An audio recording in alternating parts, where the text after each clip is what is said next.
ఎందుక బొంగులు ఇలిపికి పందిరేస్తావా? బొంగులతో పందిరేయడమే కాదు, ఇంకా చాలా పనులు చేయొచ్చు. నా బొంగేం కాదు.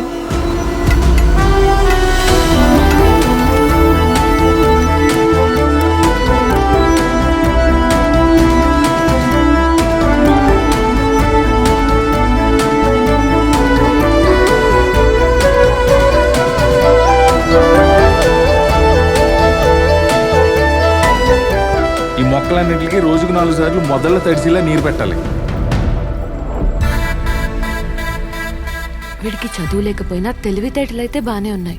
బొంగులతో డ్రిప్ ఇరిగేషన్ చేశాడు చూడు. అది కూడా రూపాయి ఖర్చు లేకుండా. అదే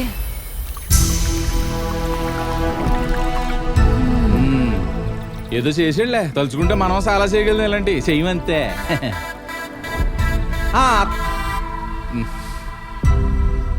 అదే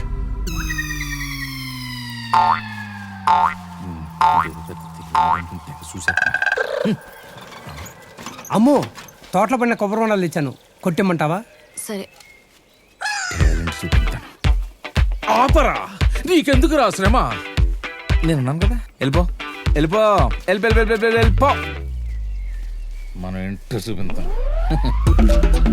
ఒక్క దెబ్బకి కాయ పచ్చడైపోవాలి.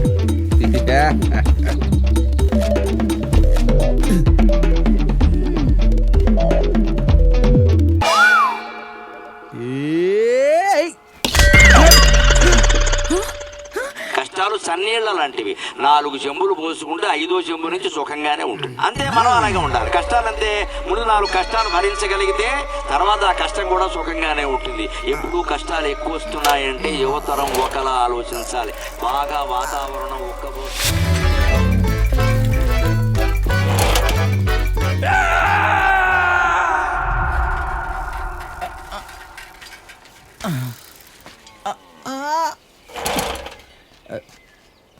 మళ్ళీ ట్రై చేస్తావా? నువ్వు ట్రై చేయి.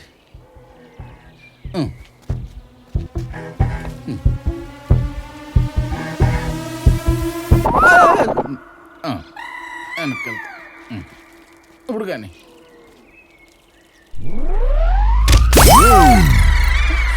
చెగ్గడ్డ ఇక్కడ వేసిన కురుపు బాగా సలుపుతోంది అంటే సంతోషించాలి, పగిలిపోతుంది అన్నమాట. బాగా ఉక్కపోస్తుంది అంటే వర్షం వస్తుంది.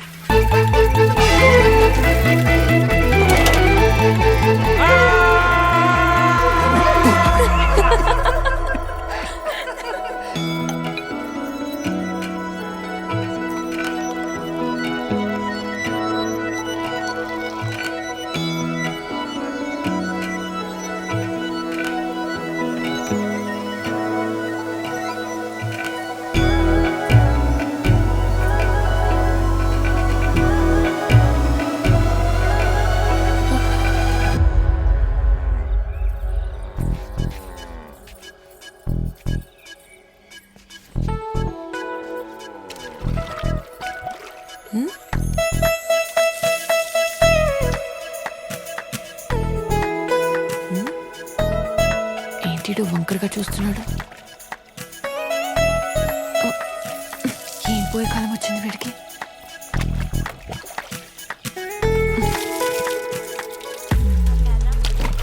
పొద్దున్నే ఏంటి ఆ రీల్స్ గోలా? కొంచెం ఆ ఇన్స్టాగ్రామ్ కి కూడా బ్రేక్ ఇవ్వండి. సర్లే.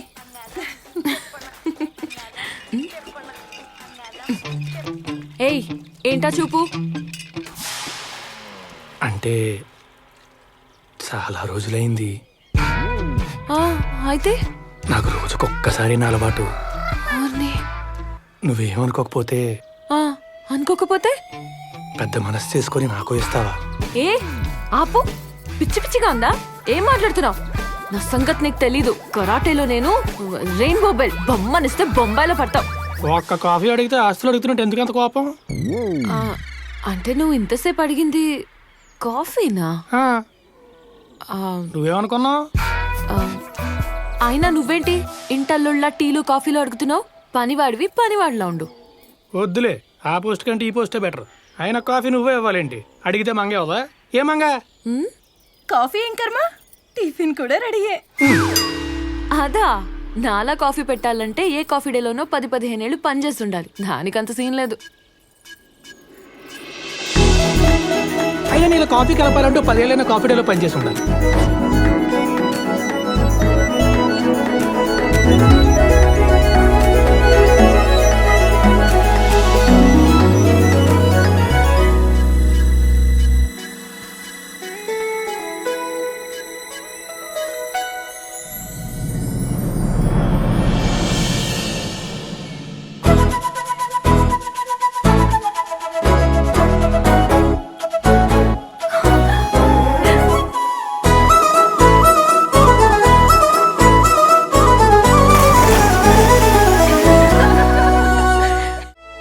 పెద్ద ఆఫీసర్లా పడుకున్నాడు.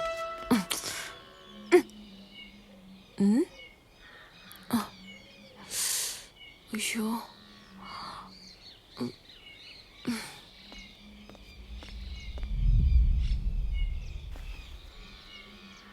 సరే, ఆ కొట్టం రెడీ అయ్యేదాకా కొన్ని రోజులు లోపల పడుకోవచ్చు. కానీ ఒక కండిషన్.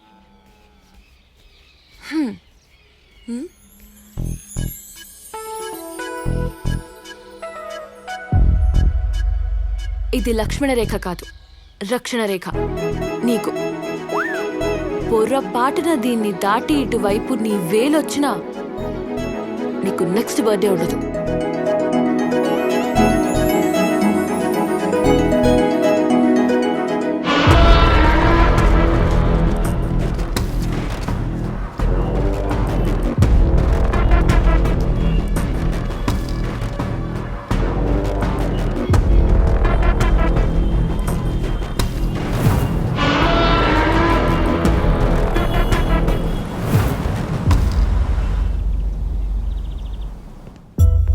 బావా బావా, ఏంటి బావ ఇది? అందరికీ ధైర్యం చెప్పే నువ్వే ఇలా అయితే ఎలా చెప్పు? చిన్నప్పుడు నాన్న చెప్పేవాడు, పెద్దవాడు పాపం చాలా ఇమోషనల్ సింపుల్ ఫిల్మ్, కానీ చిన్నోడే స్టబర్న్, స్ట్రాంగ్, ఇన్సెన్సిటివ్. నేను అలాగే పెరిగాను. వాడు పుట్టాక వాడిని చేతికి తీసుకున్నాక ఒక పాషంతో కన్నీళ్ళు వచ్చారు నాకు. ఆ ఫీలింగ్ ఎంత గొప్పది, అసలు I can never explain it. నేను చెప్పుకోలేను. అలాంటిది వాళ్ళ కనుచూపు మేరలో వాడు ఎక్కడ లేడు.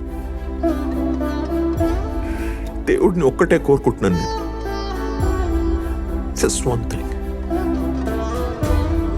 వాడు ఎక్కడున్నా నలుగురికి ఉపయోగపడాలి, ఎవరి మీద భారం కాకూడదు.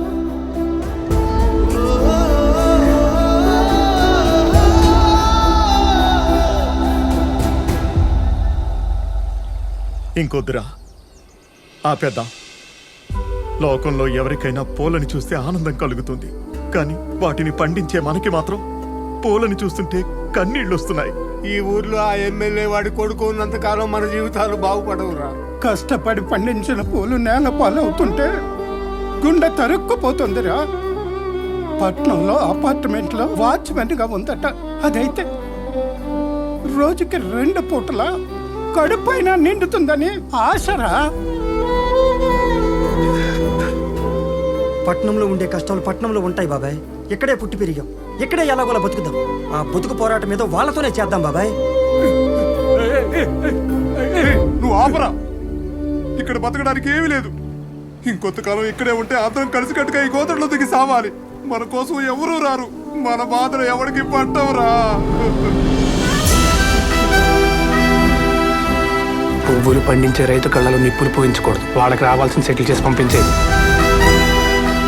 మన కష్టాలు తీరే దారి ఒకటి కనబడింది. చివరిసారిగా భగవంతుడి మీద భారం వేసి ఒక ప్రయత్నం చేద్దాం. అప్పటికీ కాకపోతే నేను మీతో పాటు పట్నం వచ్చేస్తాను బాబాయ్.